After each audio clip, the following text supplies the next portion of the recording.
Olá, companheiros e companheiras. Iniciamos hoje a série de entrevistas do Rondó da Liberdade, canal construído por militantes da organização Consulta Popular para a difusão de ideias referentes ao marxismo-leninismo, à luta de classes, às experiências revolucionárias, à análise concreta da situação concreta do que ocorre no Brasil e no mundo. Pedimos a difusão de nossos canais e redes sociais.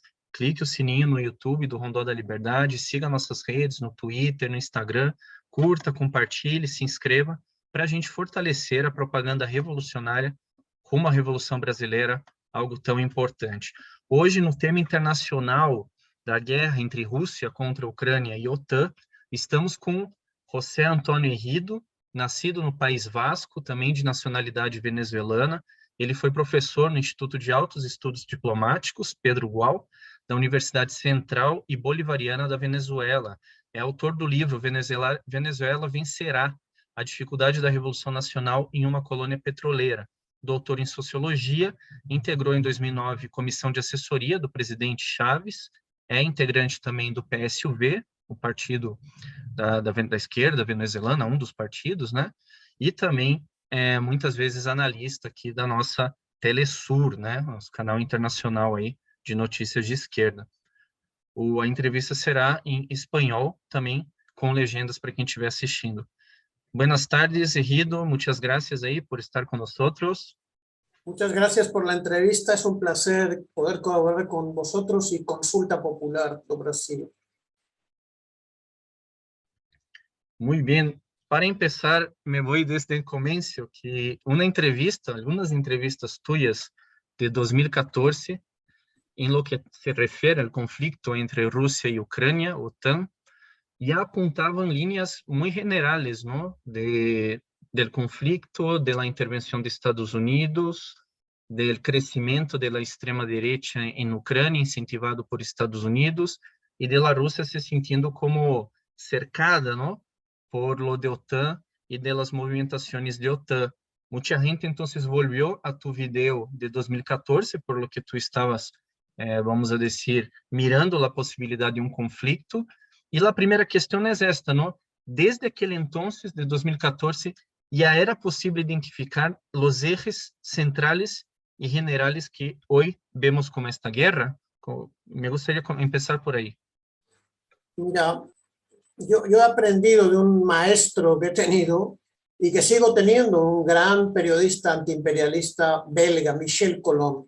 Es necesario seguir las fuentes de los imperialistas norteamericanos, europeos, porque ellos muchas veces explican, aunque sea en lenguaje de código, los objetivos estratégicos que se marca este imperialismo para dominar el mundo. De manera que para mí en el 2014 era muy fácil saber que los norteamericanos, el poder norteamericano, seguía por una obra escrita por uno de sus principales asesores estratégicos, sobre todo vinculado al Partido Demócrata, Zbigniew Brzezinski, en su obra El Gran Tablero Mundial, que marca el objetivo para los norteamericanos de dominar el mundo, la necesidad de controlar lo que llaman Eurasia. Y para controlar Eurasia, controlar Rusia. Pero explica claramente que para controlar Eurasia la clave es controlar Ucrania. De manera que ahí se ve la vinculación tanto del Partido Demócrata como del Partido Republicano en el apoyo a una fuerza fascista que además la inteligencia norteamericana venía protegiendo desde el final de la Segunda Guerra Mundial.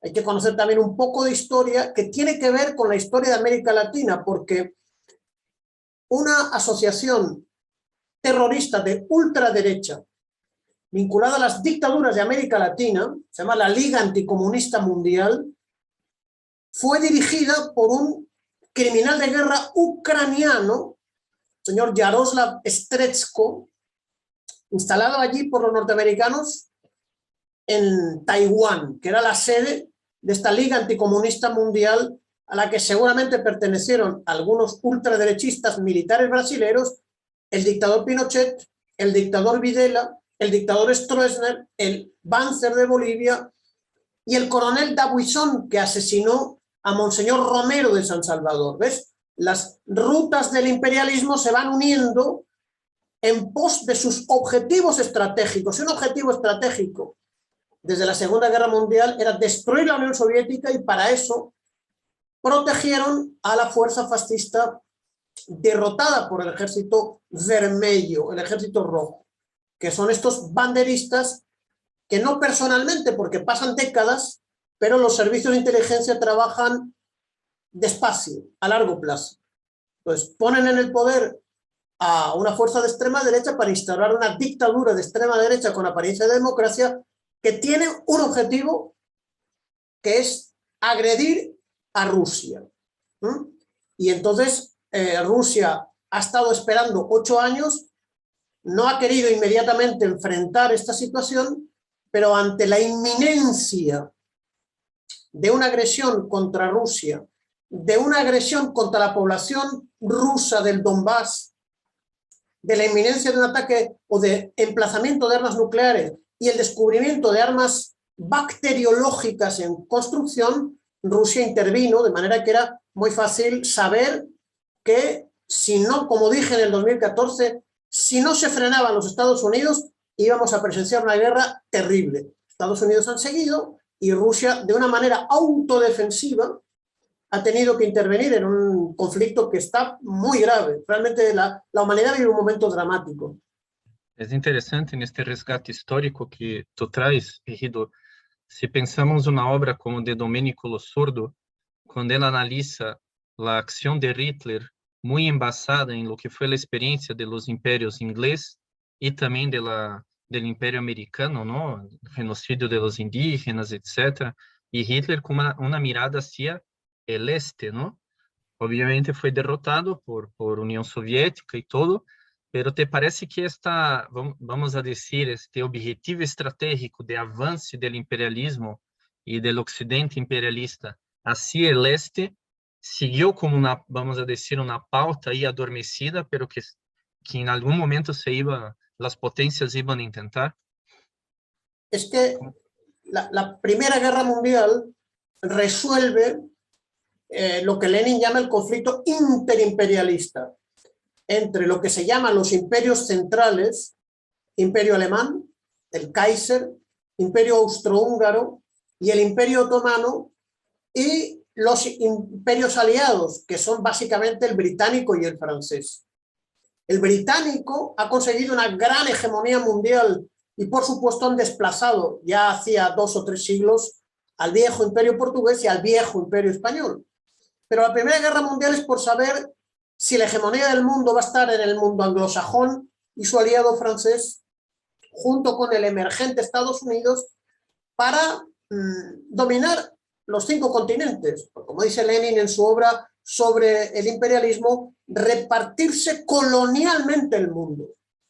Y el imperio alemán, históricamente, ha buscado expandirse hacia el este suyo. Hay que ver una película soviética muy famosa que se llama Alexander Nevsky, donde son los teutones, hace probablemente 1000 años, un grupo feudal germánico que avanza. Pero el imperio alemán quiere reemplazar a los británicos en el dominio de África, de América Latina, del Caribe, de Asia, no solamente de Europa del Este. Pero el imperio alemán es derrotado en 1918. Entonces se impone el mundo anglosajón, y el último intento que hace el imperialismo alemán de disputarle nuevamente la hegemonía a los anglosajones y a la vez destruir el socialismo, culmina con una derrota. Por eso hoy Alemania militarmente no cuenta. A partir de la Segunda Guerra Mundial ya son los Estados Unidos, sustituyen a Londres en un plan mundial. Y claro, cuando tras caer el socialismo del este alemán y el fortalecerse el capitalismo alemán, vuelve también a aparecer un hegemonismo alemán, pero que está subordinado a los norteamericanos, y eso se ve en la guerra de Yugoslavia. Siempre Alemania ha pretendido llegar al Mediterráneo, y para eso la creación de una federación socialista yugoslava era un desafío. pero las palabras finales son de los norteamericanos, tampoco son de los británicos. Los norteamericanos dominan la OTAN y ahora los norteamericanos no son los alemanes los que imponen la dictadura en Kiev en el 2014, es la señora Victoria Nuland, que sigue estando en el mismo cargo que tenía en la Secretaría de Estado, y Robert McCain, que era un senador de extrema derecha norteamericano, ¿no? Pero el banderismo, es decir, el nacionalismo ucraniano, perdón, no lo funda Hitler, lo funda el Imperio Alemán. Antes de la Primera Guerra Mundial hay un estudio de una profesora francesa muy importante que observa que la profesora de la Universidad París 8 Diderot de París, la profesora Annie Lacroix-Herry, que estudia que el nacimiento del nacionalismo reaccionario ucraniano es una creación alemana del final de la Segunda Guerra Mundial. Pero ¿quién maneja el nacionalismo ucraniano? Ya no es la Cancillería alemana, sino los servicios de inteligencia norteamericanos y británicos. Mucha responsabilidad de los británicos, en una OTAN reconstruida. Alemania tiene sus intereses, pero políticamente no tiene la fuerza de los Estados Unidos. Interesante, ¿no? De tu punto de vista, profesor, tenemos un cuadro en Brasil y creo que en varios países también. Bueno, como dijimos, tú ya estabas mirando, ¿no? Todo lo que era la expansión de la OTAN alrededor de Rusia, toda esta construcción alrededor de Ucrania, pero nos parece que una gran parte de la izquierda brasileña y también mundial, algunos pensadores como Chomsky, entre otros, están con una palabra de orden que sería ni Putin ni OTAN. O sea, están reaccionando a este conflicto como muchas veces con esa salida, con esta bandera. Me gustaría saber cómo tú estás viendo esto una vez que has dicho que, de tu punto de vista, es una reacción de Rusia y no una invasión, ¿no? Y empezamos por ahí. Pero me gustaría saber un poco cómo estás mirando las posiciones de la izquierda, que nos parece que está con una palabra de orden un poco cómoda, ni Putin ni OTAN, que no parece reflejar este contexto que tú nos estás dando, ¿no? Bueno, para mí es algo que yo ya he visto y he conocido en las debilidades de la izquierda occidental y del llamado marxismo occidental, que no entiende bien, no ha estudiado la teoría científica de Lenin sobre el imperialismo, ¿no? Como dice un economista marxista belga, para entender el mundo de nuestra época, es fundamental estudiar la obra de Lenin, El imperialismo, fase superior del capitalismo, pero no es suficiente, porque el capitalismo de los monopolios tiene una inmensa capacidad de renovarse, de actualizarse, lo dice el manifiesto del Partido Comunista, ¿no? Hablan de revolucionarizar las fuerzas productivas siempre en búsqueda del máximo beneficio, de manera que hay que actualizar la influencia que tiene el capital financiero, el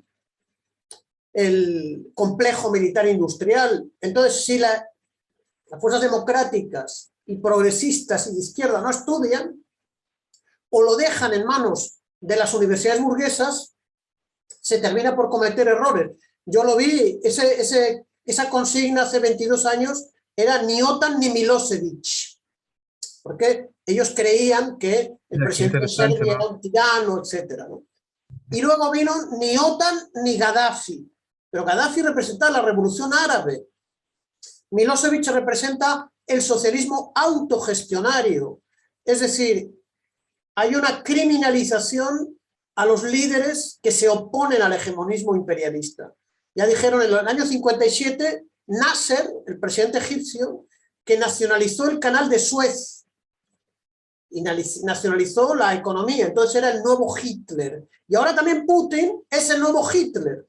Uno entra en la página del Atlantic Council, el Consejo Atlántico, que es un think tank norteamericano, y dicen lo mismo que está diciendo la izquierda, es decir, Putin dice que es antifascista, pero en realidad es el verdadero fascista. Bueno, eso lo repite, es un órgano de derechas que financia la OTAN. Entonces hay gente que está alimentándose no de su propio pensamiento, sino de los órganos de ideología y de propaganda de la OTAN, del imperialismo norteamericano, del sistema de propaganda occidental, de unas universidades que en muchos casos ya no desarrollan un pensamiento independiente, sino que son asalariados, funcionarios, porque el neoliberalismo ha destruido la carrera de los profesores y ellos necesitan seguir la propaganda, ¿no? Hay un profesor en la Universidad de Bilbao que era cercano al antiimperialismo y ahora ha puesto en su perfil de Instagram una bandera ucraniana para que no lo expulsen de la universidad, porque él ya tiene una plaza fija. Mucha cobardía, pero es una cobardía, yo creo que en un sector pequeño de los países del mundo de su izquierda, porque esta China la ve como una guerra contra ellos.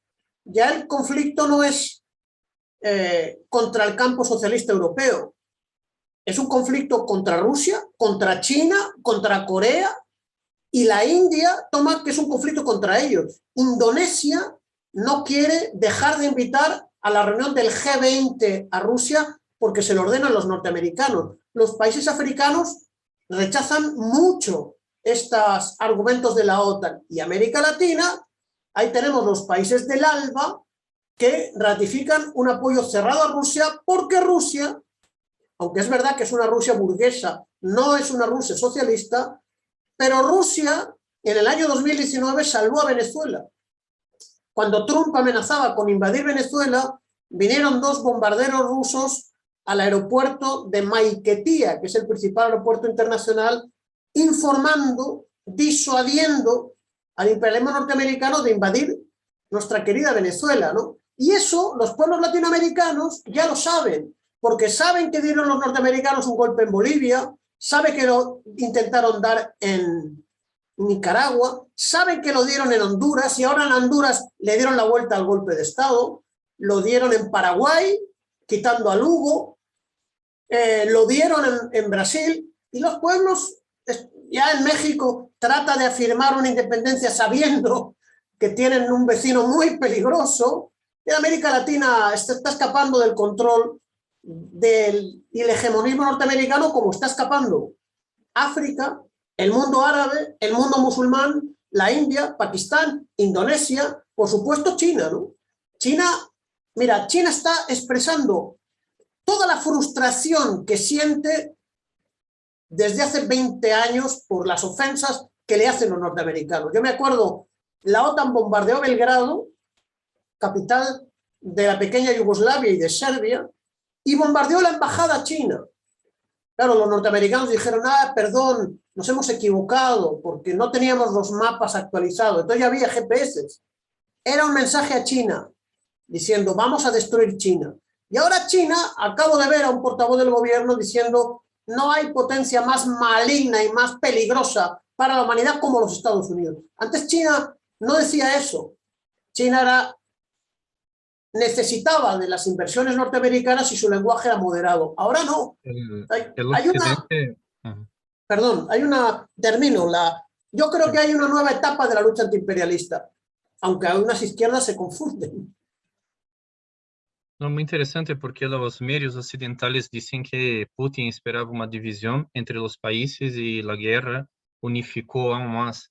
Pero mirando del otro lado, en lo que tú estás diciendo de la posición de China, de Corea, ¿tú crees que este bloque, ¿no? que ya se está desarrollando hace algunos años, de unidad entre Rusia, China, etcétera, se está cohesionando más ahora con el conflicto? Claro, Se está ganando fuerza, ganando carácter antiimperialista. ¿Cómo estás mirando? Me gustaría que expusieras un poco más sobre eso. Fíjate que Rusia ha construido con China un organismo multinacional muy importante que se llama el Consejo de Cooperación de Shanghái, o de Shanghai, dicho en China, ¿no? Donde no solamente está China y las antiguas repúblicas soviéticas, sino que también está Irán, que representa el Islam chiita y el Islam antiimperialista y el Frente de la Resistencia. Eso por un lado. Por el otro lado, la ASEAN es una asociación inicialmente creada por los Estados Unidos para frenar a China, a Vietnam, a Laos, a Camboya en un momento determinado, pero ahora la ASEAN tiene un rol independiente muy cercano a China para frenar la influencia norteamericana en países de Asia que eran muy cercanos a los Estados Unidos, como Indonesia, como Malasia, como Tailandia, como Singapur. La pérdida de la hegemonía norteamericana es muy grande en esa región, pero tú me vas a decir si yo estoy equivocado o no.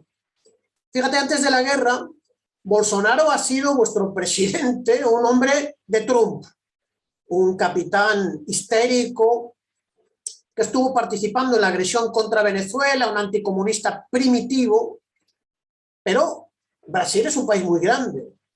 Brasil, en la época de Lula y de Dilma, integró el BRICS, el bloque de Brasil, de Rusia, de China, de la India y de Sudáfrica, que precisamente Bolsonaro había paralizado.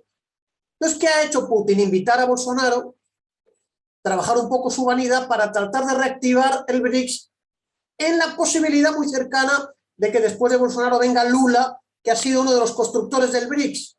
Muy interesante. Pero fíjate, entonces nos encontramos el mundo árabe, lo que queda de nacionalismo en torno a Siria, que es un país que debe su independencia a las fuerzas aeroespaciales rusas y que se está reconciliando más o menos con sus enemigos. En la Liga Árabe tienes a Irán, muy cercana a Rusia, que está dentro de la Organización de Cooperación Islámica. Tienes que sigue existiendo el movimiento de los no alineados, tienes la Organización para la Unidad Africana, y fíjate, Mali, un país que ha sido una neocolonia francesa, da un golpe de Estado y le están empezando a comprar armas a Rusia. Los africanos saben lo que pasó en Libia hace 11 años. Los norteamericanos, los británicos, los franceses asesinan al líder Gaddafi que plantea la unidad africana. El líder Gaddafi le planteó a Chávez en la isla de Margarita, la cumbre, Sudamérica y África. Gaddafi le plantea, como te digo, crear una organización de la defensa de los pueblos africanos y latinoamericanos. Y luego Gaddafi es asesinado. Pero los pueblos africanos saben de las intervenciones continuas y los golpes de Estado. Francia no ha hecho más que matar líderes africanos. No esperen aplausos de los africanos por la intervención de la OTAN ahora en Ucrania, ¿no? Para generalizar una guerra y llevar a una guerra para 20 o de 30 años, ¿no? Entonces, Rusia no está aislada y en las Naciones Unidas sí hubo una condena, pero luego los norteamericanos no pueden aplicar sanciones eficaces contra Rusia. Y Rusia está dirigiendo las ventas de gas, de hidrocarburos, de carbón, de cereales al mundo asiático. Pero Rusia no se olvida de América Latina y del Caribe tampoco. Es decir, el mundo está ahora mismo luchando por romper la hegemonía norteamericana o llegar a consolidar un mundo que se llama multipolar, donde va a estar Rusia, China, Irán, la India, con roles muy importantes, ¿no? También África, también América Latina y el Caribe. Y Europa, de los 197 países reconocidos en las Naciones Unidas, son 20 países. La comunidad internacional son 20 países. Eso no es democrático y ahora Rusia se está defendiendo, pero detrás, como se defendió en Siria, Rusia sabía que si no destruía a los islamofascistas en Siria, si Siria caía en manos de Al-Qaeda, el Jabal al-Nusra, el Daesh y todos estos, eso iba a ser un foco de terrorismo impulsado por Occidente para desestabilizar Rusia, desestabilizar el Cáucaso, Cáucaso del Norte, Georgia, Azerbaiyán y Armenia y Cáucaso del Sur. perdón, Cáucaso del Sur son 3 repúblicas independientes, Cáucaso del Norte Rusia. Y también Al-Qaeda intervino en la contrarrevolución en la Unión Soviética. Al-Qaeda interviene en Chechenia. Ahora Rusia ha conseguido aliarse con el pueblo checheno y con las tribus, y no puede la CIA utilizar Siria para atacar a Rusia, ni para atacar a China. Fíjate que hay un ejército de terroristas del Partido Islámico del Turquestán en una parte de Siria, en la provincia de Idlib. ¿Dónde iban esos terroristas? A la provincia china de Xinjiang, porque son de etnia uigur. Hay toda una campaña acusando al Partido Comunista de China de matar, un genocidio contra el pueblo uigur. Es decir, el plan imperialista es debilitar a Rusia para después debilitar a China. Pero Rusia y China tienen el plan contrario: resistir, defenderse, asegurar su hegemonía y evitar el volver a los años 90, donde el hegemonismo imperialista fue absoluto una vez caída la Unión Soviética, con resultados trágicos para la humanidad y para América Latina y el Caribe en particular. Muito bem, para quem está acompanhando agora a nossa entrevista, lembrar que essa entrevista do Rondó da Liberdade, esse canal construído aí pelos militantes da Consulta Popular para propagação aí das ideias revolucionárias do marxismo-leninismo, enfim, o nosso canal Rondó da Liberdade. A gente pede sempre aí para você estar se inscrevendo em nosso canal e também difundindo nas nossas redes sociais. O Rondó está no Instagram e também no Twitter. Hoje estamos aqui com José Antônio Rido. Ele é especialista aí em ciências políticas, ele acompanha e constrói o processo bolivariano na Venezuela, é analista também da Telesur e está falando conosco aqui desde o País Vasco. Estamos falando sobre a guerra entre Ucrânia e Rússia e trazendo todo o contexto ao qual a gente caracteriza como uma guerra defensiva por parte da Rússia, em vista de toda a ofensiva imperialista, de toda a construção aí do imperialismo e da OTAN nesses anos todos e no cerco a esse país, a Rússia. En este raciocinio, ¿no? En este proceso, así un posible mundo multipolar, en esta resistencia antiimperialista, me gustaría de tu análisis, José, acerca de las finanzas internacionales después o en medio a este conflicto, ¿no? Hay analistas que ya están diciendo que hay cambios en la hegemonía del dólar, que ya estamos ahí en una nueva construcción de una estructura financiera internacional diferente, ¿no? Distinta de lo que teníamos. Hay incluso pensadores ahí apuntando que la ascensión del yuan, la moneda de China, la posibilidad de una canasta de monedas basadas en las commodities que pueda ahí sustituir la hegemonía del dólar. Y por otro lado, hay algunos analistas que dicen que no, que todo eso es muy recién, entonces todavía no se estaría dando esta pérdida de hegemonía por parte del dólar, ¿no? En el fondo estamos hablando un poco de las consecuencias ahí del Bretton Woods, de la caída del muro y pensando un poco cuál será el futuro ahí de las finanzas globales. ¿Qué tú estás pensando en torno de esto a partir de la guerra y de las medidas que Rusia está tomando y que las potencias imperialistas también están tomando de intentar punir ahí también Rusia, ¿no? Sí, ha habido 6 oleadas de medidas sancionatorias, agresivas, económicas muy duras, pero hay que ver que Rusia, yo creo que llevaba mucho tiempo esperando este escenario, ha reaccionado con mucha rapidez, obligando a los países imperialistas y occidentales y de la Unión Europea a pagar en rublos el suministro de energía, de gas y de petróleo ruso, ¿no?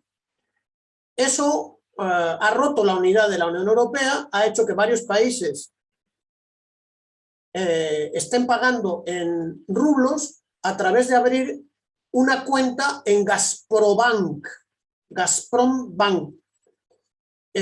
Lo que ha hecho es fortalecer el rublo y debilitar la hegemonía del dólar como principal divisa de pago y de venta internacional. Porque es que además en esta crisis Arabia Saudita sorprendentemente se ha alejado de los Estados Unidos y ha acordado con China pagar en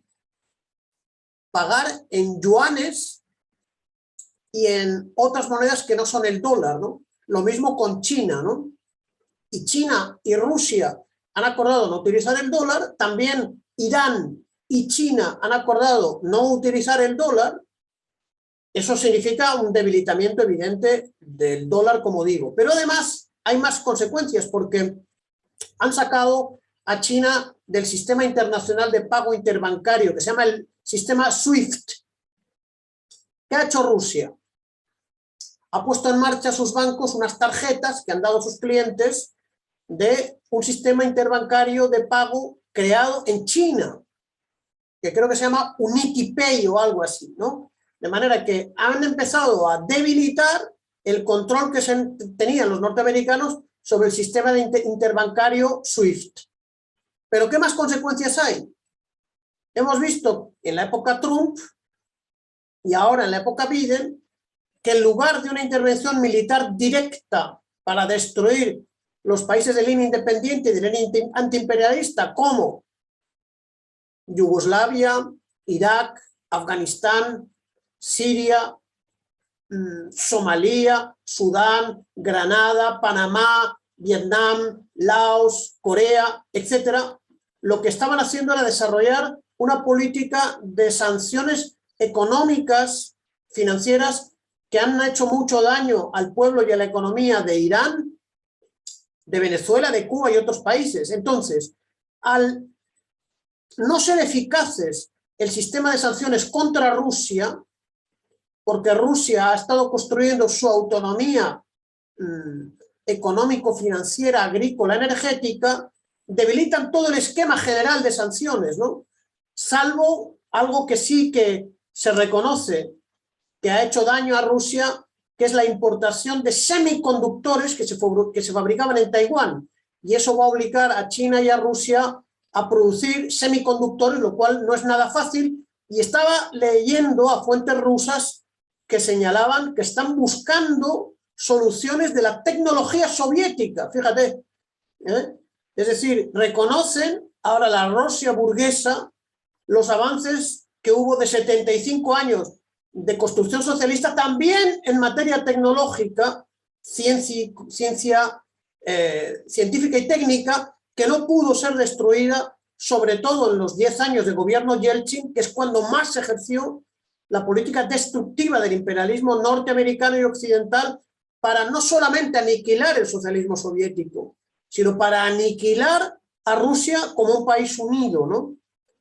Claro, hay una inflación muy importante, una especulación abierta de las compañías monopolistas y hay la necesidad de la humanidad ir a una economía pública planificada para resolver los problemas de hambre, de abastecimiento energético, de desarrollo tecnológico y una economía que no se base en el complejo militar industrial, como se basan los norteamericanos, no los rusos. Los norteamericanos basan su economía en la economía de guerra. Los rusos no, aunque hay empresas privadas, ¿no? La Raytheon, la General Dynamics, la Boeing, etcétera, son los que están empujando a una guerra y yo creo que muchos sectores se convencen que es una economía criminal que va a llevar al mundo a su destrucción y eso tiene que ser sustituido por una economía pública y, como te digo, planificada, ¿no? De manera que en el terreno práctico y en el terreno de la conciencia hay un debilitamiento del capitalismo de los monopolios, ¿no? Que es el que estamos viviendo ahora, ¿no? Pero es verdad que como este capitalismo de los monopolios no quiere perder su hegemonía, el conflicto está escalando y se convierte en agudo y grave, con una grave injerencia en términos militares, de aprovisionamiento, de mercenarios, de apoyo financiero al régimen reaccionario de Kiev. Ya lo ha dicho el general Austin, que es el jefe del Pentágono, el secretario de guerra norteamericano, que ellos buscan debilitar a Rusia, está claro. y Rusia quiere una paz cuanto antes y la humanidad tiene que movilizar las fuerzas de paz para detener el imperialismo. Eso es lo que puedo decir. La postura de los medios de comunicación internacionales y reproducidos en cada país, ¿no? Por las grandes empresas, aunque sea un conflicto que tiene una salida, ¿no? Que sería la negociación, porque no se trata de una invasión, es un conflicto con una pauta, como decimos, ¿no? Con acuerdos, con exigencia de respecto a acuerdos, pero eso no es abordado, ¿no? Y recientemente con la visita del secretario de Estado americano, ahí Blinken, a Europa, nos da la impresión de esto, ¿no? De que las potencias occidentales y OTAN quieren ahora desgastar lo máximo posible y hacer este enfrentamiento en contra de Rusia, ¿no? Como dijo un ex embajador estadounidense, incluso, es un conflicto, es combatir Rusia hasta el último ucraniano, ¿no? O sea, y Sí. teniendo Ucrania como este fantoche, decimos nosotros en portugués. Pero ¿cómo ves esto, no? La disposición, en lo que estás diciendo es eso, ¿no? La disposición de Estados Unidos es seguir combatiendo y desgastando a Rusia, ¿no? Cada día hay noticias más graves porque el escenario, los norteamericanos y la OTAN quieren, y los británicos quieren extender el escenario de guerra más allá de Ucrania. Por ejemplo, hay un ataque terrorista y militar contra la República Moldovana de Pridnestrovie, que es una parte de la antigua República Socialista Soviética de Moldavia, que mediante la fuerza de las armas, la insurrección de la clase obrera y campesina, dirigida por los cuadros medios del antiguo Partido Comunista, los dirigentes de los consejos de obreros, derrotaron al nacionalismo fascista moldovano de Moldavia e impusieron su república prosoviética. Bueno, pues estos días ha habido un ataque ucraniano dirigido por la OTAN para poner en peligro a los 2.000 soldados rusos que están en esta república hasta el momento neutral, y se dice que para robar las grandes reservas de carburantes, de municiones y de armas que están en esta república. Una situación muy peligrosa que busca la extensión del conflicto, ¿no? También la OTAN quiere arrastrar a Moldavia, una antigua república socialista soviética donde no se sabe que en el siglo XXI ha gobernado el Partido Comunista de la República de Moldova, ¿no? Y el pueblo moldovano, aunque su gobierno sea pro-OTAN, quiere ser neutral frente a la OTAN, ¿no? Acabo de ver una noticia de la inteligencia rusa que señala que hay planes de Polonia para ocupar algunos territorios del oeste de Ucrania para desmembrar ese país, ¿no? Y además el presidente Putin ayer amenazó y advirtió con una respuesta de relámpago no lo dijo, pero es nuclear, si los países de la OTAN intervienen en la guerra de Ucrania. Ya están interviniendo porque Polonia, el régimen proimperialista, vasallo y corrompido de Polonia, está sirviendo para recibir todos los días cientos de aviones de carga con todo tipo de equipamiento militar que luego es llevado por tren a Ucrania. Y lo mismo Bulgaria, lo mismo Rumanía, ¿no? Que son dos peleles y dos marionetas de la OTAN. Se busca, los imperialistas no quieren una solución negociada en el corto plazo, quieren que se destruya la antigua Ucrania socialista para debilitar a Rusia. También Ucrania está atacando a Rusia fuera de las fronteras de Ucrania, de manera que estamos en un escenario muy peligroso. Lavrov, el ministro de Exteriores ruso, también ha hablado de la posibilidad de una guerra nuclear. De una guerra nuclear no se salva nadie, lo explica el profesor argentino Atilio Borón. Se crea sobre la capa de ozono un invierno nuclear, penetran los rayos ultravioletas de nuestra galaxia y la vida humana desaparece del planeta. Esto es a lo que nos quiere llevar la oligarquía financiera imperialista norteamericana para defender su hegemonía, provocar a Rusia a una guerra nuclear. No sabemos si Soros o si la gente de Silicon Valley o los millonarios de Washington han previsto marcharse a la Luna o a Saturno o a Neptuno a seguir disfrutando de sus riquezas, pero la especie humana está en un serio peligro. Y la necesidad que tiene la especie humana es la de erradicar el sistema imperialista. No erradicar la vida de nadie, de una sola persona, sino el imperialismo como modo de destrucción de las fuerzas productivas y de acumulación de la riqueza, tal como fue descrito genialmente por Lenin en la obra que he citado antes. La humanidad vive un momento muy delicado. Por supuesto. Volviendo un poco al tema teórico aquí, en donde estamos, en varias situaciones muchos analistas, muchas organizaciones también tienen manejado el concepto de guerras híbridas, que si tomamos el libro de Kuríbico, él analizó justamente el caso de Ucrania, mas desde el comienzo de los años 2000, y de Siria, ¿no? Y muchos analistas están manejando también la guerra híbrida pensando en lo que sucedió en América Latina, y hay incluso gente que habla de una guerra híbrida total de Estados Unidos en contra de todos los países no alineados, ¿no? ¿Cómo tú ves este concepto de guerra híbrida en lo que estamos hablando, ¿no? Y cuál también, como tú estás viendo, Egido, el papel, el rol de las grandes cadenas de comunicación, de las grandes empresas Big Tech, también en este conflicto? Yo creo que la desesperación que siente la oligarquía financiera norteamericana le lleva a desarrollar métodos de censura que no se habían visto en conflictos anteriores, es decir, guerra contra Irak, guerra contra Yugoslavia, contra Afganistán, contra Irak nuevamente, contra Libia, contra Somalia, contra Siria. No se había visto. Guerra contra Venezuela, una guerra económica, ¿no? Donde había posibilidad de expresar posiciones críticas y posiciones adversas. Ahora mismo no.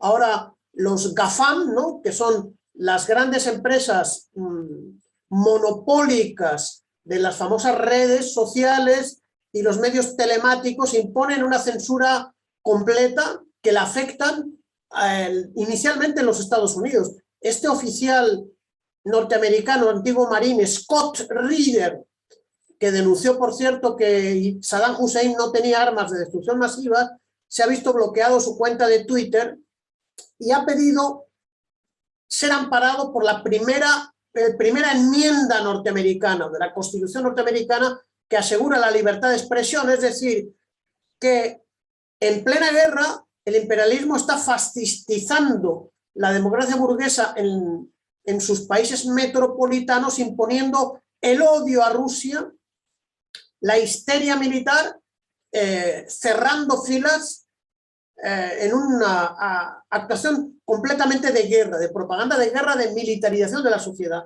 Solo falta que se pongan fuera de la legalidad los medios de comunicación, las personas, las fuerzas políticas que tengan críticas respecto a la militarización, al aumento de los presupuestos de guerra. Y vamos camino de eso, siguiendo como ha hecho el señor Zelensky, que impuso una ley en Ucrania donde es condenado 10 o 20 años de cárcel cualquier ciudadano que es considerado prorruso, ¿no? Eso lo quieren llevar a las metrópolis imperialistas, ¿no?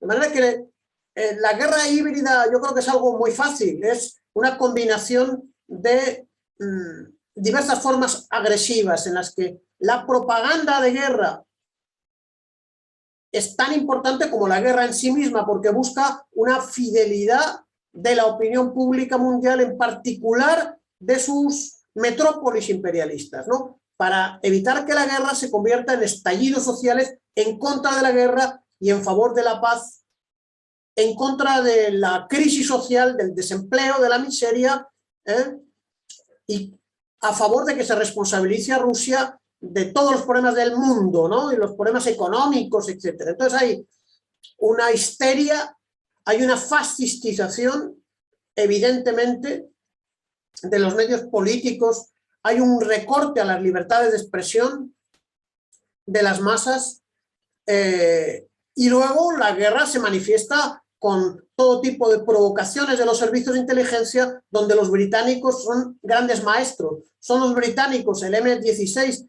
el que construyó, por ejemplo, grandes farsas en la guerra de Siria, inventando los cascos blancos, inventando que Siria había utilizado armas químicas para justificar ataques con misiles. Ya lo llevamos viendo en los últimos 30 años. Hay un libro muy interesante del gran periodista belga Michel Colon, que se tituló Attention Média en francés, en español Ojo con los media, ¿no? Donde se hablaba de todo tipo de mentiras en los medios de comunicación. Ahora, por ejemplo, Bucha no se ha podido responsabilizar y encontrar pruebas de que sea Rusia la culpable del asesinato de civiles desarmados, sino que son las fuerzas fascistas que dependen del gobierno de Zelensky las que han matado a civiles acusados de colaborar con Rusia, ¿no? Esas medidas repetidas buscan adormecer a la opinión pública e evitar un movimiento de paz muy importante.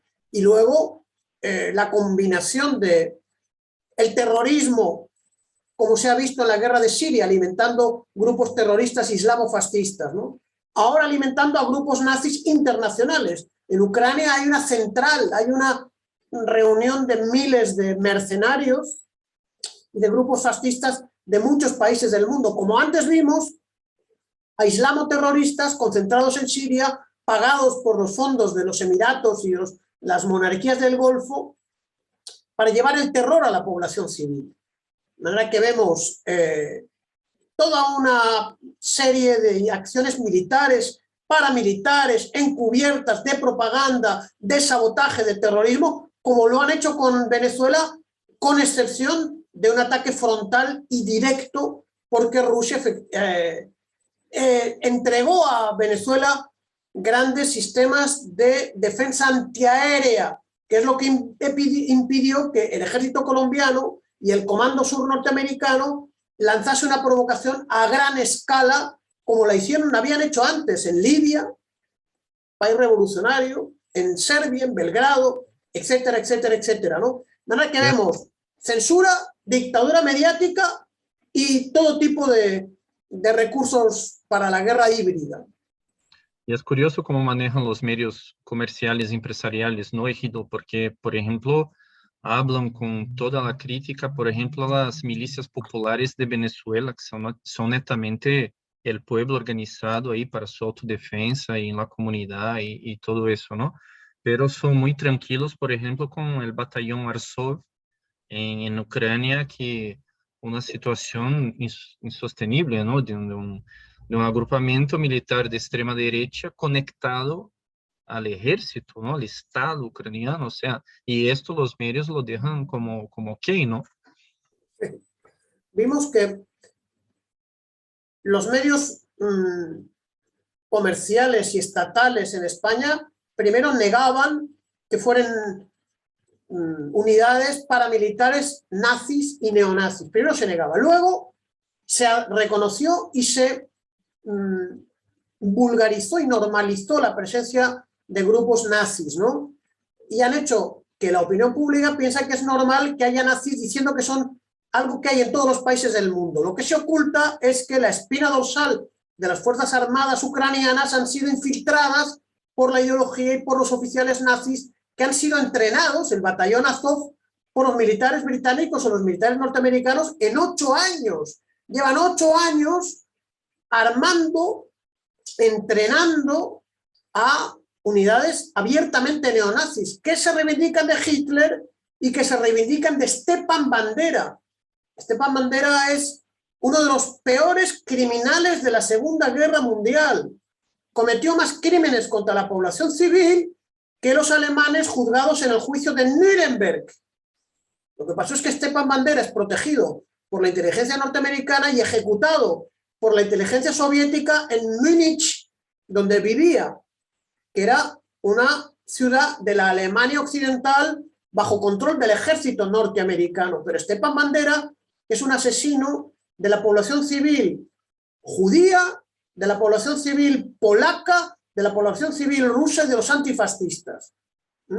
Entonces, hay una fascistización extendida y una normalización del fascismo que no solamente abarca a Ucrania, abarca al resto de los países de la OTAN, sabiendo también que la OTAN siempre se apoyó en los antiguos nazis de la Segunda Guerra Mundial, no solamente de Ucrania, también en Letonia, en Lituania, en Estonia. Son los grupos que habían sido protegidos por los servicios norteamericanos al ser derrotados. El general de la inteligencia alemana en el este europeo, el general Gehlen, fue contratado por la agencia de inteligencia norteamericana para servir en la lucha contra las repúblicas populares y los partidos comunistas en el este europeo, ¿no? O sea que esta normalización ya tiene mucho tiempo. Y es mentira que una vez derrotado Hitler, Estados Unidos fuese un país antifascista. Fue un país que aprovechó a los fascistas. Fíjate, el jefe de la policía de Bolivia, de Banzer, era el jefe de la Gestapo de la ciudad de Lyon, un criminal que se llamaba Klaus Barbie, que había matado al jefe de la resistencia burguesa anti-nazi de Francia, Jean Moulin. Este Klaus Barbie, protegido por la CIA, se convirtió en el jefe de la policía política de Bolivia, que está al ladito de Brasil.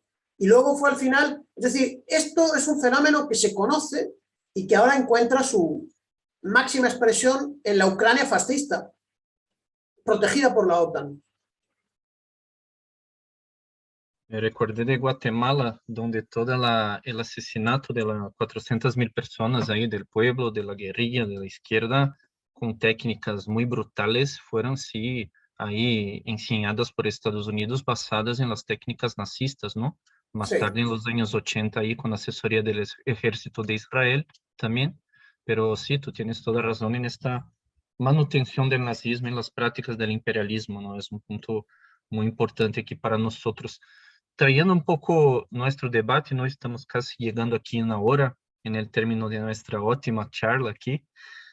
Trayendo un poco para América Latina, tú que acompañas, sigues, participas, estás involucrado en el proceso de Venezuela, ¿qué informaciones tienes acerca de, como dijimos aquí, Venezuela recibió el apoyo ahí de este bloque de Rusia, de China, tenemos que decir también de Irán, en estos últimos años, en contra la agresión imperialista, ¿no? En este momento, con toda la disputa alrededor del petróleo, hay incluso potencias ahí occidentales demandando el petróleo de Venezuela, en lo que puede ser tal vez un respiro para el país también, del punto de vista económico, pero aquí no me entro mucho. Me gustaría saber si tú tienes informaciones o qué se está platicando ahí en Venezuela, en vista de incluso de los últimos años que, como dijimos, fueron muy duros en contra del país. Claro, esta crisis ha tenido resultados sorprendentes porque los Estados Unidos han prohibido la importación de petróleo ruso a Estados Unidos y se ha dado cuenta que necesita ese petróleo para no debilitar las reservas estratégicas de petróleo. Pero la revolución bolivariana se supo mantener en el poder y no están unos Zelensky o unos Guaidó, unos marionetas de los imperialistas controlando el petróleo que es del pueblo venezolano para entregárselo a los monopolios imperialistas. Entonces, ante esta realidad de falta de petróleo y de gas, también de carbón, también de cereales, pero en particular de petróleo y de gas, el gobierno de Biden ha mandado representantes de alto nivel para negociar con la Revolución Bolivariana y su presidente, el presidente de la República, el reinicio del comercio con el crudo, solo que la industria venezolana está afectada por la agresión brutal encabezada por los Estados Unidos para destruir la revolución. No han podido destruir la revolución y han tenido que reconocer la victoria de la resistencia del pueblo venezolano. Y el pueblo venezolano, la revolución le ha encargado a Jorge Rodríguez, que es el presidente de la Asamblea Nacional, una negociación en la que se establezcan las condiciones, la solución el fin de la agresión norteamericana e imperialista contra Venezuela para normalizar la relación también comercial. Y esto significa una enorme derrota del imperialismo norteamericano. No solamente no pudieron destruir la revolución, sino que ahora le reconocen el rol mundial de Venezuela como suministrador de petróleo y de gas, sin que la revolución abandone su relación estratégica con la Federación de Rusia. Una relación que le ha permitido dotarse de armas antiaéreas con las que disuadir un ataque militar convencional. Cuando el líder Gaddafi entrega las armas estratégicas, finalmente fue destruido por la OTAN, el líder asesinado y el país destruido. Cuando Saddam Hussein también acepta las sanciones y se desarma, finalmente es destruido.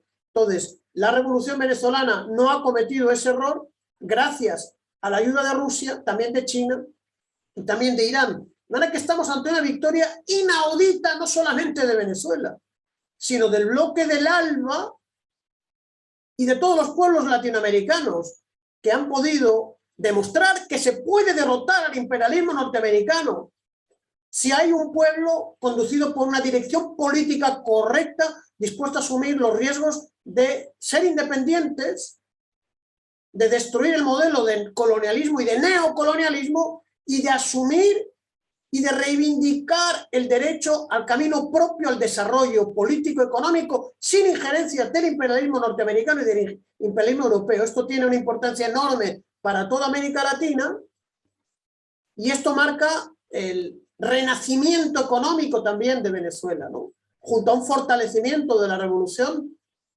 que está esperando, por cierto, las elecciones en Brasil, esperando que vuelva Brasil a ser un país amigo de Venezuela, las elecciones en Colombia, donde se espera que las fuerzas de ultraderecha, narco-paramilitares, pro-norteamericanas, sean sustituidas por unas fuerzas más civilizadas con las que Colombia no sea utilizada por el imperialismo para amenazar y agredir a Venezuela. Después de las elecciones en Perú, en Brasil, en Argentina, en la recuperación de la democracia en Bolivia, las elecciones en Honduras, en un marco más democrático, más unitario, más integrador, en el que yo creo que Venezuela aparece como un faro de lucha, después de todo lo que ha sufrido el 2019, el 2020, el 2021. Yo creo que tiene una importancia grande que viene, se ratifica el fin del hegemonismo norteamericano y este hegemonismo los Estados Unidos lo quieren defender a sangre y fuego en Ucrania. Si también en Ucrania son derrotados, yo creo que entraremos en una fase más pacífica y más positiva para el desarrollo de todos los pueblos del mundo, en particular los pueblos del sur, lo que se llamó el tercer mundo, que a mí no me parece una cosa peyorativa, no sé tú qué opinarás, ¿no? Sino donde está el futuro moral, político, ideológico de la revolución mundial y del desarrollo pacífico del mundo en el que vivimos. También nosotros en Consulta Popular, en varias organizaciones brasileñas, en nuestro canal aquí, Rondó da Liberdade, tenemos esta apreciación acerca del proceso bolivariano, ¿no? Que resistió en estos años de varios golpes, de varias dificultades, en que muchos gobiernos se cayeron en América Latina desde los años 2000 y la revolución bolivariana supo manejar, organizarse para resistir este proceso. Y aquí entramos en una cuestión muy interesante, Guido, que tú has trazado aquí en nuestra entrevista una línea muy interesante, ¿no? Y verdadera de los países del norte de África y Oriente Medio destruidos por Estados Unidos y por el imperialismo, ¿no? Hablamos de Irak, de Afganistán, de Libia, de Siria, y ahí hay Sudán y Bahrein y todos los intentos golpistas en el mundo. Y también si miramos en América Latina, también si agarramos desde los 2000, cada año podemos mirar un intento de golpe por parte de Estados Unidos, ¿no? Si hablamos 2004 Haití, 2005 Brasil con Mensalão, 2006, 2008 Bolivia, 2009 Honduras, 2010 Ecuador, en contra de Correa en la época, 2011, 2012 Paraguay, 2013 Brasil, 2000, ¿no? Hay una línea muy dura en nuestros pueblos y mirando al final Venezuela, como yo dije, resistió. Entremos en esta ola que tú estás trayendo, de hecho, de resistencia, de nuevos gobiernos populares, y un elemento común y preocupante es cómo estos nuevos gobiernos entran ya con mucho, a ver la palabra en español, pero es muy desgastados, ya como la derecha y muy dura, ¿no? Pensar el proceso de Pedro Castillo en Perú, ya con mucha desaprobación, con mucha dificultad. Pensar ahora también los primeros intentos de Boric en Chile, también con mala aprobación ahí, con la derecha ahí dura. En Argentina también sabemos, con Fernández. Esto todo, como ves, nos apunta que en un escenario de instabilidad mundial, nuevamente volvemos al ejemplo bolivariano de no esperar me parece, una estabilidad institucional, sino que creer en esta capacidad de resistencia, ¿no? Aquí ya estoy también poniendo una opinión, pero me gustaría escucharte un poco en este proceso, como ves, tú que sigues Europa y América Latina juntos. Ahí hay que preguntarse, esta nueva oleada democrática, patriótica, antiimperialista, que expresan los pueblos de toda Latinoamérica, desde México hasta la Patagonia, ¿no? Del Brasil hasta Lima y hasta el Ecuador. ¿Qué significación tiene en relación a la oleada anterior, que fue, digamos, representada por el triunfo de Chávez el año 98, después las elecciones que hubo en Brasil, con Lula, primer gobierno, en Bolivia, la vuelta de los sandinistas, Correa, los Kirchner en la Argentina, de ahí luego el Frente Amplio en el Uruguay, después el breve gobierno del obispo Lugo en el Brasil. Bueno, yo creo que hay un primer momento de mucha inestabilidad en Venezuela, un golpe de Estado, ahora se han hecho 20 años, también llegar a una estabilidad institucional de las fuerzas democráticas y revolucionarias en Venezuela ha costado mucho. Pero eso ha servido para que junto con Brasil se hiciesen grandes cosas como crear la UNASUR y crear la CELAC, que se está reconstruyendo gracias al liderazgo de México.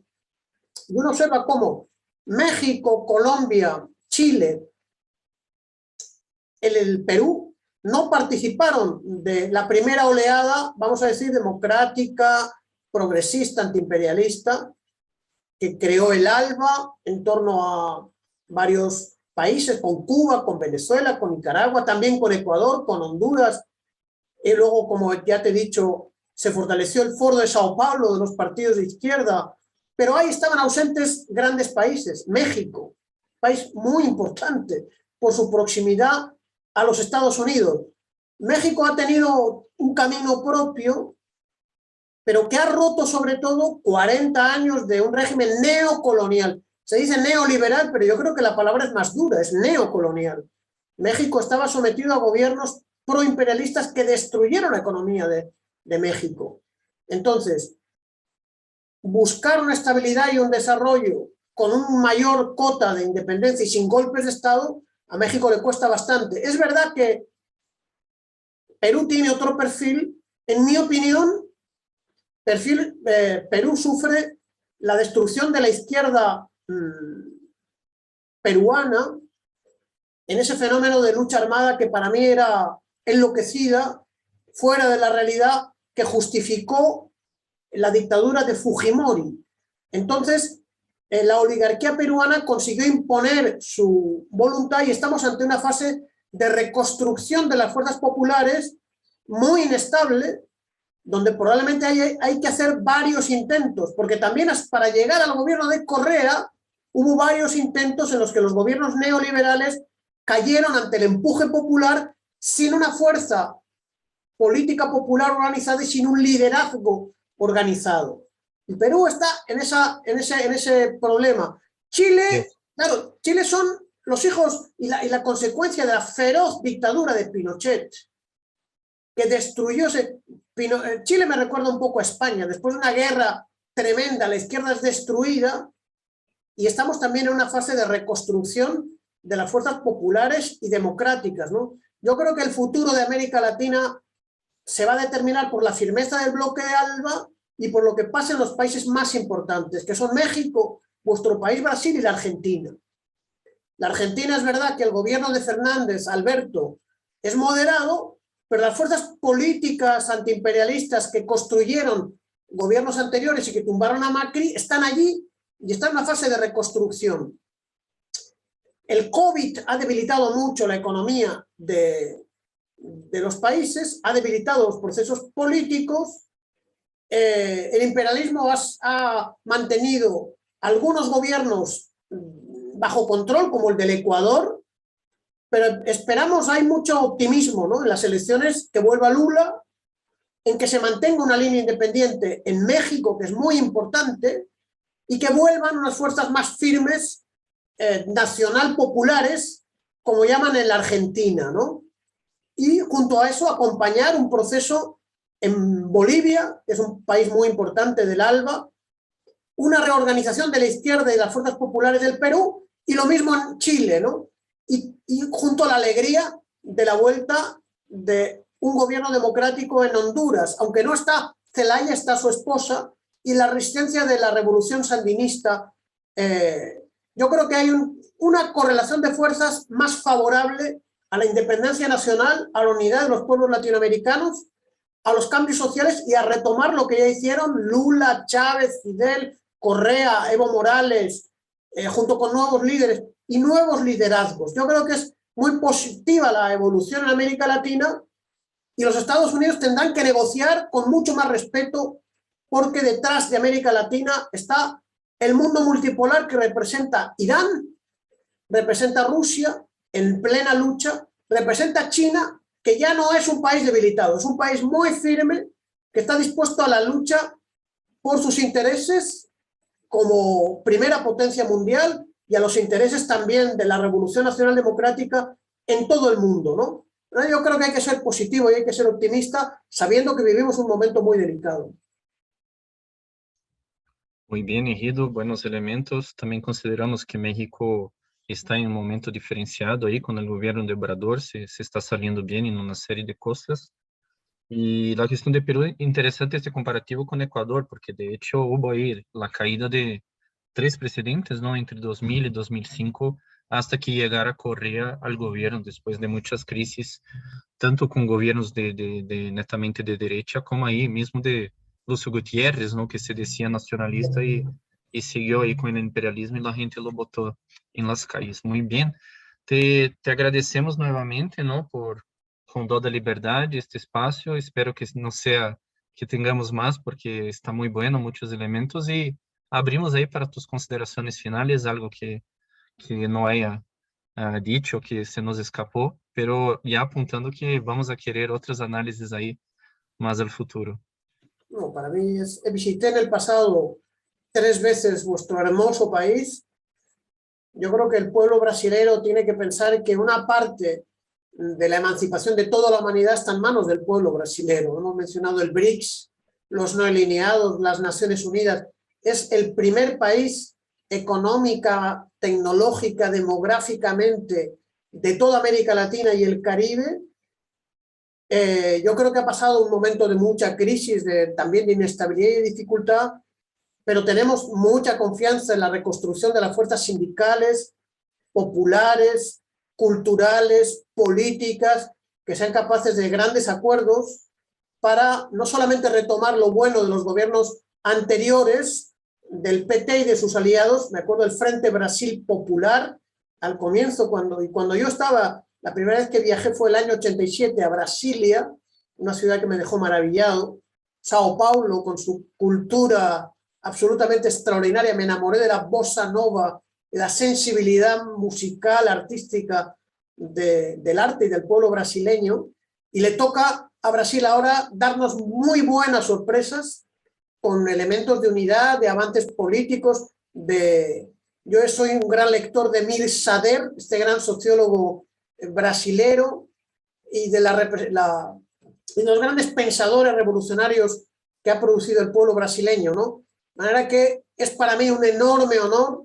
Estoy completamente a vuestra disposición y estamos seguros de que Brasil va a ayudar a la construcción de un mundo que no solamente sea unipolar, multipolar, sino que sea socialista. que es el sueño nuestro de un mundo realmente democrático, justo, sin las brutales injusticias a las que nos ha llevado la hegemonía del imperialismo, del capitalismo, de los monopolios, que ha puesto en peligro la vida en el planeta, ¿no? Por lo tanto, todo mi abrazo a vosotros y a los grandes líderes revolucionarios desde Prestes en adelante hasta la victoria. Un abraço muy grande y muchísimas gracias. Muito obrigado. Graças, Egido, por seu tempo, por suas ensinanças. E é isso, companheirada. Essa é a entrevista que o canal aqui, Rondó da Liberdade, fez com José Egido. Ele é analista político internacional, falou com a gente aí do País Vasco. Ele tem longa experiência também com o processo bolivariano na Venezuela. Vamos contar com ele certamente em outros momentos. E a gente pede para seguir o nosso canal do Rondó, seguir também aí as nossas redes sociais, no Twitter, no Instagram, sempre com temas da propaganda, do marxismo-leninismo, da Revolução Brasileira, enfim, da luta dos povos aí, dos trabalhadores no Brasil e nos outros continentes. Hoje falamos da guerra entre a Ucrânia, a OTAN e a Rússia, colocamos um contexto muito bom e voltaremos aí futuramente com mais boas entrevistas com quadros internacionais aqui também da América Latina e do mundo. Muito obrigado, até a próxima e seguimos aí na luta. Tchau, tchau.